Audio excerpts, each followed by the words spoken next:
Heyo everybody, I just saw Dune Part 2 and I want to talk about it. But before we talk about Dune Part 2, I should probably discuss Dune Part 1, seeing as I did not cover it yet on the channel, and I'd like to give my 2 cents about it before we get into the second part. So, enjoy. Mild spoilers. This is an extermination.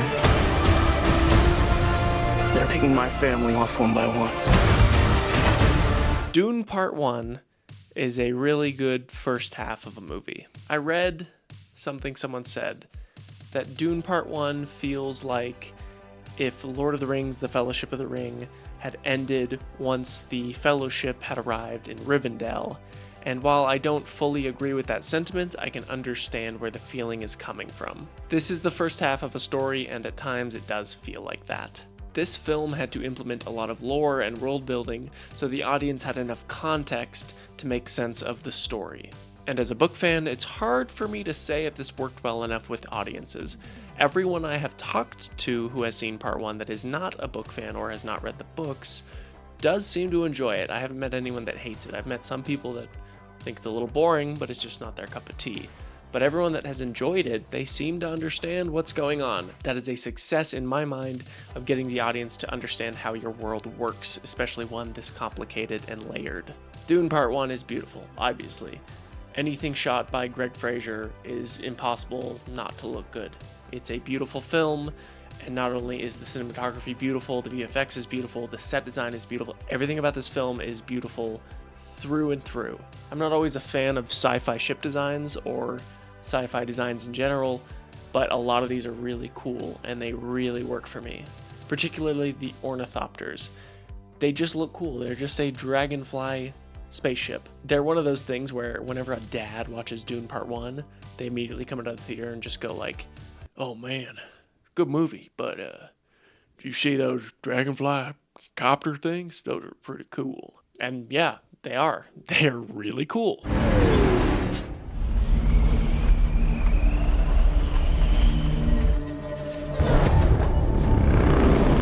They do a great job in this movie about introducing a lot of sci-fi concepts such as still suits, shields, Bene Gesserit witches, interstellar travel. All of it is pretty well explained, although some of the explanations in movie can be very clunky in their delivery. The slow blade penetrates the shield. Bene Gesserit skills take years to learn, Paul. There is a balance that needs to be struck in order for the audience to understand what's going on and it to be explained to the audience, but in a way that feels organic and doesn't feel like we're just sat there for a history lesson. I think Paul sitting down and watching video holograms talking about the planet of Arrakis is really a good way of introducing some of these ideas to our audience because the character is learning at the same time we are. I know I did just say don't make your audience feel like they're sitting through a history lesson, but I think it works here because not only are you getting explanations about how the world of Arrakis works, you're also getting insight into how people view the Fremen. Little else is known of the Fremen, except that they are dangerous and unreliable. All the performances in this movie are great. The standout for me is Rebecca Ferguson as Lady Jessica. She feels painfully real. The way she is able to portray a concerned mother afraid for her son's life, and then immediately shift that into a cool, calm, collected version of herself is incredibly impressive, and I want to bring attention to that. She is very talented, and I don't think she gets talked about enough in discussions surrounding Part 1. Fear is the mind killer. Fear is the little death that brings obliteration. The sense of scale is something that really elevates all of the scenes. The Spice Harvester scene gave me so much anxiety that I kept catching myself clenching my fists. The idea of a sandworm underneath you about to gobble you up is obviously something we've seen before. Must be a million of them! Nope, just one. The difference here being the same feeling of being in the ocean with a blue whale, except you can't see the whale. This whale is 10 times larger than a regular whale, and it wants to eat you. The score by Hans Zimmer is pretty good and shows a lot of promise, although I am usually taken out of the moment whenever I hear this scream chanting. I get what they're going for, but it doesn't always work and feels kind of inappropriate in certain scenes.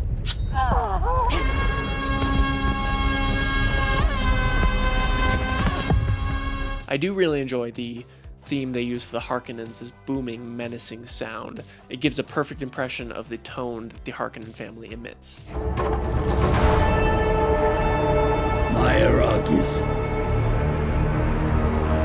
Why Dune? Even with its imperfections, I think Dune Part 1 is a phenomenal adaptation of the first half of the Dune book, and it does a great job at introducing us into the world of Arrakis and getting us invested in its characters.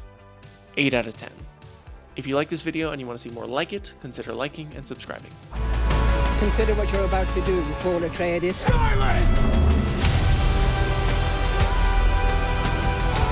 Getting to see this in a packed IMAX theater was one of those movie-going experiences that I will never forget. The energy in the crowd was electric, and I couldn't help but feel that I was taking part in a cinematic experience. I don't want to sound pretentious, but it did feel like that. It felt to me the same way I'm sure people felt when they were watching Lord of the Rings in theaters. It felt big, it felt important. And Dune Part 2 is a type of movie that does not come around all that often. And all of my issues that are found in Part 1 are mostly absent here. This is truly an epic, and I mean that literally. I'm trying to bring back the word epic because we've made it into basically a parody word, but no, this film is literally epic. It is an epic. It is epic in terms of scale, purpose, and story. This is most definitely the most satisfying conclusion I've seen to any film in at least the last 5 years. Oh, by the way, I tried to get one of those disgusting sandworm popcorn buckets, and unfortunately they were all out. I asked, but look at it. It's disgusting. I love it. I remember around the filming of Dune Part 1, or it might have been around the release of Dune Part 1, Denis Villeneuve came forward with a story about Timothée Chalamet, who plays Paul Atreides in the movie. Timothy kept wanting to go something he called Muad'Dib time, where he would, become the Messiah, and it's like a difference in his character. And he kept wanting to do it during Part 1, and Denis kept telling him, no, you're not Muad'Dib yet, not Muad'Dib time, we're not doing it yet. And then once Dune Part 2 was officially greenlit and they could start making it, Denis texted Timothée Chalamet just a text that said, Muad'Dib time. And in Part 2, Tim Cham gets to go full Muad'Dib. Timothée Chalamet has such an interesting shift in the way his character acts. He's still Paul, but now he sees everything. He is seemingly all-knowing and incredibly powerful by the end of the film, and the way Timothée Chalamet is able to show this in his performance is incredible. He who can destroy a thing has the real control of it. All of the performances are great. Obviously, this is an absolute unit of a cast, and everyone is performing at the top of their game. I'm not very familiar with Austin Butler, outside of iCarly. You're so beautiful, I need the world to see. But he was very good in this. Fade Rautha is one of the main villains in this, and he is menacing, incredibly menacing. I even like the strange inflection he's using. May thy knife chip and shatter. It's weird, but I think it works. Zendaya's character of Chani was essentially a blue-balled character. She was all over the marketing for Dune Part 1, and she's probably in one scene where she has lines. Maybe 2, and they're at the very end of this 2.5 hour movie. So getting to actually see her perform in Part 2 was nice, and she does live up to the hype. She does a good job.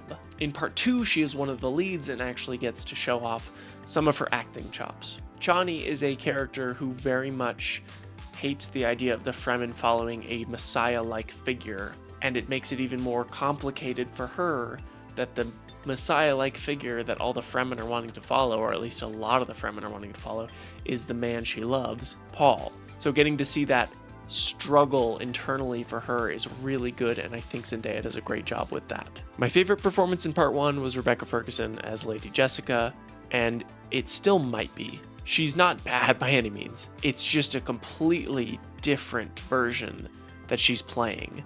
Early on in Part 2, she drinks the water of life, which is essentially worm blood, and it fries her brain. That's the wrong thing. It doesn't fry her brain. It opens her mind in a way, and she kind of becomes a little villainous. She's very sinister in a lot of her scenes, and Rebecca Ferguson is playing it like she's playing someone stalking you or like preying on the Fremen. It's very interesting. It's a big jump from her performance in part 1, but I think it works really, really well. One of the big jumps from part 1 to part 2 is what it focuses on in terms of lore and world building. In part 1, they had to set up a lot of these ideas about how the world functions and how the different houses act underneath the Emperor, and stuff like the sandworms and shields and Bene Gesserit and still suits. Basic functioning pieces of world building that you need to understand at a base level so that you can understand what's happening in the story as a whole. That's a lot of what part 1 did. Where part 2 differs from that is that it focuses mostly on the Fremen as a culture and how Paul and Jessica are having to adapt to that lifestyle, which is one of my favorite things about part 2, is the Fremen culture and how it's shown. It's so fascinating to learn about and to experience, from its cultural design, its sets, its costumes. All of it is just wonderful. I love the way the Siege looks in the film, and the set design is just incredibly detailed and gorgeous. It feels ancient and lived in. My favorite element introduced in this was definitely the riding of the sandworms. Nothing is cooler than having to climb onto a massive sandworm and riding it like a runaway train. It's amazing, and it leads to some truly epic visuals. Paul's first ride was one of the most exhilarating scenes in the movie, and seeing it in IMAX really took it to that next level. The visual effects are pretty flawless. I did have some minor nitpicks in part 1, mainly the texture on these blimps to lift the sandcrawler. It was the only visual issue I had, and the rest of Dune Part 1 looked immaculate, which is the same with Dune Part 2. It looks immaculate. Quality of the VFX is obviously a given when it comes to a film this big, and especially one from Denis Villeneuve, who has such an eye for VFX. The CG explosions and impacts feel real, but they also are creative in the way they look. Most of the tech in the world of Dune uses shields. It's essentially a shield that wraps your body, and the only way to get past it is to slowly penetrate it. So when an explosive hits a ship or building using a shield, the bomb detonates inside the shield before it's deactivated. In your more standard explosions in the movie, they feel real and tangible. In this shot, for example, when the bomb goes off, it affects the other parts of the fireball and the flames fluctuate accordingly. Small touches like that really make a difference in feeling real. A lot of the VFX work is elevated with incredibly memorable and interesting sound design, and that's how you elevate good VFX into great VFX.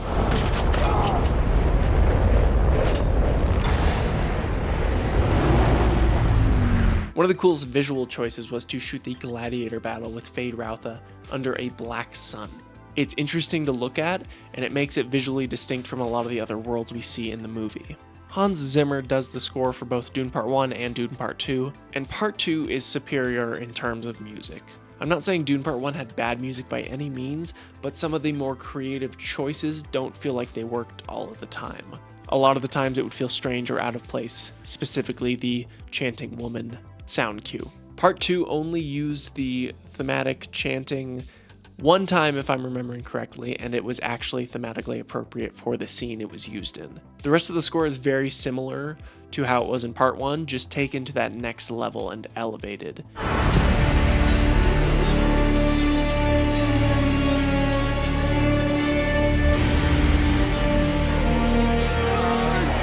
I felt like my chest was being rattled by the score in certain scenes. During Lady Jessica's scene where she drinks the water of life honestly shook me in a good way, and my heart was beating so fast when the music was pounding down onto me. Part 1 struggled to feel like a complete narrative, and that isn't something I can say about Part 2. Its narrative stands on its own in a way that Part 1 struggled to do. I'm really looking forward to watching both of these movies back to back in a 5-hour epic to see if that changes any of my opinions on Part 1, now that I'm getting the complete Dune package in a way. The first half of the story is Paul and Jessica ingraining themselves into the Fremen culture and learning to become one of them. Alongside this, you have a portion of the Fremen that are really pushing for Paul to be the messiah for the Fremen, and the other half of the Fremen are non-believers. All of this is weighing down on Paul while he is trying to survive in the harsh wasteland of Arrakis. The plot then evolves into revolting against the Harkonnens and the Emperor, and that's when we get most of the payoff for Part 1's setup. Dune Part 2 is an excellent movie that I cannot wait to watch again. I'm lucky that I got to see this in IMAX. It was an incredible experience, and I can't wait to do it again if I'm able to. I'd recommend this movie to anyone that loves sci-fi or anyone that loves film in general. It is incredible. It's visually beautiful and it sounds beautiful. This might be the best blockbuster I've seen in a long time. A very rare 9 out of 10.